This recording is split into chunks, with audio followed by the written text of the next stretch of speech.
ഉണ്ണികൃഷ്ണൻ പോറ്റിക്ക് മുഖ്യമന്ത്രി, ദേവസ്വം മന്ത്രി എന്നിവരുമായി അടുത്ത ബന്ധമുണ്ടെന്ന് ഹിന്ദു ഐക്യവേദി സംസ്ഥാന അധ്യക്ഷൻ ആർ.വി. ബാബു. ദേവസ്വം ബോർഡിന്റെയും ഉദ്യോഗസ്ഥരുടെയും ഒത്താശയോടെയാണ് സ്വർണം കവർന്നത്. വിഷയത്തിൽ CBI അന്വേഷണം വേണമെന്നും ദേവസ്വം മന്ത്രി രാജിവെക്കണമെന്നും ആർ.വി. ബാബു ആവശ്യപ്പെട്ടു. സംഭവത്തിൽ പ്രതിഷേധിച്ച് ഹൈന്ദവ സംഘടനകൾ 15-ന് സെക്രട്ടേറിയറ്റ് ധർണ നടത്തും. ദേവസ്വം ബോർഡ് പിരിച്ചുവിടണം, വിശ്വാസികളെ ഏൽപ്പിക്കണം ക്ഷേത്രഭരണം. ഭരണഘടന അനുവദിച്ചിട്ടുള്ള അവകാശമാണ് ഹിന്ദുക്കൾക്ക് ക്ഷേത്രം ഭരിക്കാനുള്ള അവകാശം. അത് ഹിന്ദുക്കൾക്ക് കിട്ടണം. 2, ഈ കേസ് CBI അന്വേഷിക്കണം എന്നുള്ളതാണ്. എന്താണ് ഈ അന്വേഷണത്തിന്റെ പരിമിതി എന്ന് നമുക്കറിയാം.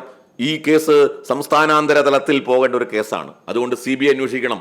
ഈ കാര്യങ്ങൾ ഉന്നയിച്ചുകൊണ്ടാണ് ഞങ്ങൾ ഒക്ടോബർ 15-ാം തീയതി കേരള സെക്രട്ടേറിയറ്റിന് മുൻപാകെ കേരളത്തിലെ ഹിന്ദു നേതാക്കന്മാര് സർക്കാരിന് മുമ്പാകെ ആവശ്യം ഉന്നയിച്ചുകൊണ്ടൊരു ധർണ നിശ്ചയിച്ചിട്ടുള്ളത്. CBI അന്വേഷണം ആവശ്യപ്പെട്ടുകൊണ്ടും ദേവസ്വം ബോർഡ് രാജിവെക്കണം എന്നാവശ്യപ്പെട്ടുകൊണ്ടും ഉള്ള സെക്രട്ടേറിയറ്റ് ധർണ 100-ലേറെ ഹൈന്ദവ സംഘടനാ നേതാക്കന്മാർ പങ്കെടുക്കും.